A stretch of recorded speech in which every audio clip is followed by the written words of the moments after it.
രാജ്യത്ത് പാചകവാതക ക്ഷാമം രൂക്ഷമായി തുടരുന്നു. ആലപ്പുഴ ജില്ലയിലെ 65% ഹോട്ടലുകൾ അടച്ചുപൂട്ടി.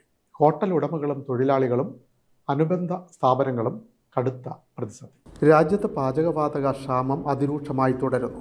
ആലപ്പുഴ ജില്ലയിൽ പാചകവാതക ക്ഷാമത്തെ തുടർന്ന് 65% ഹോട്ടലുകൾ അടച്ചുപൂട്ടി. അമ്പലപ്പുഴ മുതൽ തോട്ടപ്പള്ളി വരെയുള്ള ഭാഗത്ത് മാത്രം ചെറുതും വലുതുമായ 30-ലേറെ ഹോട്ടലുകളാണ് അടച്ചുപൂട്ടിയത്. ചേർത്തലയിൽ 15ഓളം ഹോട്ടലുകൾ അടച്ചു. മിക്കയിടത്തും കരുതി വെച്ചിരുന്ന ഗ്യാസും തീർന്നു. പൂർണ്ണമായും വിറകിനെ മാത്രം ആശ്രയിക്കുന്ന സ്ഥാപനങ്ങളാണ് ഇപ്പോൾ പ്രവർത്തിക്കുന്നത്. എന്നാൽ വിറകിന്റെ വില കൂടുന്നതും തിരിച്ചടിയായിട്ടുണ്ട്. നോമ്പുകാലമായിട്ടും ചില പ്രദേശങ്ങളിൽ വൈകുന്നേരം ചെറു കടികൾ പോലും കിട്ടാത്ത സാഹചര്യമുണ്ട്.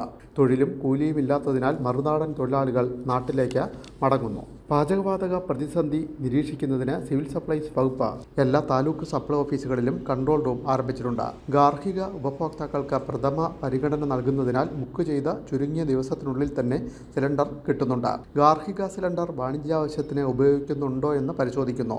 ആശുപത്രികൾക്കും സ്കൂളുകൾക്കുമാണ് നിലവിൽ വാണിജ്യ സിലിണ്ടർ നൽകുന്നതിന് മുൻഗണന. പ്രതിസന്ധി നേരിടാൻ പല ഹോട്ടലുകളിലും ഊണ് നിർത്തി പകരം ബിരിയാണി ആക്കിയിട്ടുണ്ട്.